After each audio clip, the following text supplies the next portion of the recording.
सुबह का समय हुआ तो आर्यमन ने सबसे पहले अपने फोन को चेक किया। फोन पर न्यूज की अपडेट देखते के साथ ही उसके चेहरे पर एक स्माइल आ चुकी थी। आखिर उसे जो करना था उसने वो कर दिया। आर्यमन ने बिना अपना कोई भी मॉर्निंग रूटीन फॉलो किए सबसे पहले जागृति के रूम का रुख किया। आर्यमन ने हमेशा की तरह चाबी से जागृति के रूम के डोर को खोल दिया तो सामने का नजारा देखकर आर्यमन कुछ पलों के लिए फ्रीज हो गया था। जागृति बिल्कुल उसी समय नहाकर वॉशरूम से बाहर आई थी और वो इस समय अपने लंबे बालों को अपने एक कंधे पर करते हुए उन्हें नजाकत से टाल से सुखाने की कोशिश में लगी हुई थी। आर्यमन ने हल्के से खांसते हुए जागृति का ध्यान तोड़ा तो जागृति इतनी सुबह आर्यमन को अपने रूम में देखकर हैरान थी। जागृति ने चौंकते हुए आर्यमन को खांसते हुए देखा। आप इतनी सुबह मेरे रूम में क्या कर रहे हैं? आर्यमन ने उसकी बात का जवाब दिया। I just want to say something. इतना कहते हुए आर्यमन जागृति के रूम में एंटर हो चुका था। आर्यमन ने अपने फोन को जागृति की तरफ बढ़ाते हुए कहा, वॉच दिस। जागृति ने आर्यमन के फोन को अपने हाथ में लिया और अब वो वही न्यूज देख रही थी जो आर्यमन उसे दिखाना चाहता था। न्यूज में हर और यही चल रहा था। मिस जागृति देशपांडे का पता चल चुका है। वो आजकल the business tycoon mister Aryaman Malhotra के साथ उनके घर में रह रही हैं। पिछले कुछ दिनों में अपनी जागरूक पत्रकारिता की वजह से सुर्खियों में रहने वाली जागृति देशपांडे क्या ये सब द मिस्टर आर्यमन मल्होत्रा की नजरों में आने के लिए कर रही थी? उन्होंने बहुत से दावे किए थे कि वो मिस्टर आर्यमन मल्होत्रा के कुछ इलीगल कामों का कच्चा चिट्ठा खोलने वाली है, लेकिन लग रहा है कि वो ये सब सिर्फ सुर्खियों में आने के लिए मिस्टर आर्यमन मल्होत्रा की अटेंशन पाने के लिए एक पब्लिसिटी स्टंट था। ये न्यूज एंकर के शब्द थे जो जागृति के लिए बोले जा रहे थे। ये पूरी तरह से बायस्ड न्यूज थी। इतना सुनते सुनते ही जागृति की आंखें अब तक नम हो चुकी थी, लेकिन ये सब यहीं खत्म नहीं हुआ। उस न्यूज में आगे काफी सारे फील्ड रिपोर्टर्स जागृति के घर के बाहर उसके पापा को घेर कर खड़े थे। उनसे तरह तरह के सवाल पूछे जा रहे थे जो किसी को भी तीर की तरह चुभने के लिए बहुत थे। तो क्या आपको नहीं पता था सर कि आपकी बेटी क्या कर रही है? पुलिस में रिपोर्ट लिखवाना क्या सिर्फ एक बहाना था इस खबर से बचने के लिए? आखिर आपकी बेटी को इस सब की इंस्पिरेशन कैसे मिली सर? कब शादी कर रहे हैं मिस्टर आर्यमन मल्होत्रा और आपकी बेटी? क्या दोनों एक दूसरे से प्यार करते हैं? इस तरह के बहुत से तीखे सवाल एक के बाद एक जागृति के पापा से पूछे जा रहे थे, जिसके सामने वो एक शब्द भी नहीं बोल पा रहे थे। वो एकदम खामोश खड़े थे उन रिपोर्टर्स के आगे। जागृति के पापा ने इस समय शर्म से अपनी नजरें झुका ली। जागृति ने पहली बार अपने पापा को अपनी वजह से इस तरह से शर्मिंदा होते हुए देखा था। उन्हें खुद विश्वास नहीं हो रहा था कि जागृति ऐसा कुछ भी कर सकती है। उन्होंने थोड़े लाउड आवाज में रिपोर्टर से कहा, मिस जागृति देशपांडे से आज के बाद हमारा कोई लेना देना नहीं है। मैं ऐसी लड़की का बहिष्कार करता हूं जो कुछ पैसों और शोहरत के लिए अपनी ईमान से समझौता कर सकती है। आज से मेरा और मेरे परिवार का जागृति से कोई वास्ता नहीं है। धन्यवाद। बोलते हुए वो अपने घर में दाखिल हो गए और उन्होंने डोर को क्लोज कर दिया। इस सब में उनकी नम आंखें जागृति से छिप नहीं पाई थी। ये सब देखने के बाद जागृति की आंखों में से आंसू रुकने का नाम नहीं ले रहे थे। उसने सपने में भी नहीं सोचा था कि उसके खुद के पापा उसके ऊपर से भरोसा उठाकर बैठ जाएंगे, वो भी उसे गलत समझेंगे। लेकिन यही तो हो रहा था जागृति के साथ। जागृति घुटने के बल वहीं जमीन पर बैठ गई। ये सब उसके लिए किसी शौक से कम नहीं था।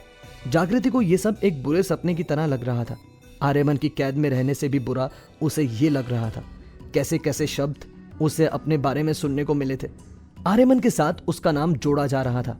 फ्लोर पर टूटकर बिखरी हुई हालत में बैठी जागृति की तरफ देखते हुए आर्यमन ने उससे पूछा, अब तो तुम्हारे पापा ने भी तुम्हें अपनी जिंदगी से अलग कर दिया है, अभी तुम्हारा इरादा नहीं बदलेगा क्या? जागृति ने फौरन अपने हाथ से थामा हुआ आर्यमन का वो फोन पूरे जोर से जमीन पर पटक कर तोड़ दिया, जिसके बाद उसने अपनी जगह से खड़े होते हुए आर्यमन की टी शर्ट को अपने दोनों मुट्ठियों में कसकर थाम लिया। उसने आर्यमन को झंझोड़ते हुए कहा, आप इतने बुरे कैसे हो सकते हो? आपने एक बार भी नहीं सोचा इस सब का मेरी जिंदगी पर क्या असर पड़ेगा? आपकी वजह से मेरे पापा मुझसे नफरत करते हैं। आपने मुझे बर्बाद कर दिया है। आप इंसान नहीं हो आर्यमन, आप एक शैतान हो। ये सब बोलते हुए जागृति की आंखों से आंसू रुकने का नाम नहीं ले रहे थे। आर्यमन ने जागृति के दोनों हाथों को उसकी कलाइयों से थामते हुए अपनी टी शर्ट को बड़े ही आराम से छुड़ा लिया, जिसके बाद उसने दांत पीसते हुए जागृति से कहा, यू नो व्हाट जागृति, अगर मैं बुरा नहीं होता तो तुम मेरे पीछे नहीं होती।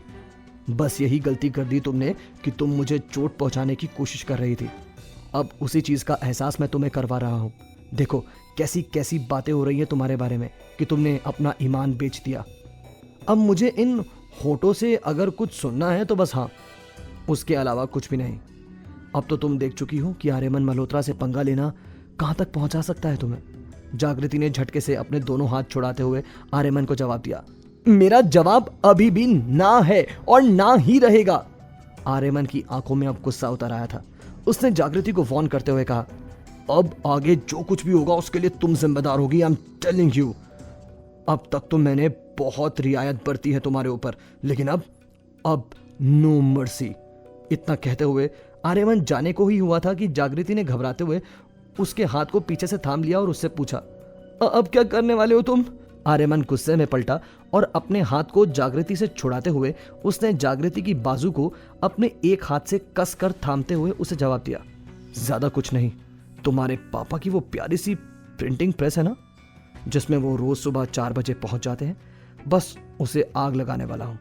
अब अगर वो उस समय उसके अंदर मौजूद होंगे तो आई कांट हेल्प इट। इतना कहते हुए वो जागृति के हाथ को झटक कर वहां से जाने को हुआ।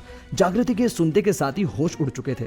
उसने आर्यमन के हाथ को थामते हुए उससे फिर रिक्वेस्ट करते हुए कहा, नहीं please please don't do this. मेरे पापा के साथ ऐसा कुछ मत करना। मैं करूंगी जो आप मुझसे कहोगे, प्लीज मेरी फैमिली को हर्ट मत करना। असल में तो आर्यमन ने यह सब सिर्फ जागृति को धमकाने के लिए कहा था। उसका ऐसा करने का कोई इरादा नहीं था। यह सिर्फ एक कोरी धमकी थी।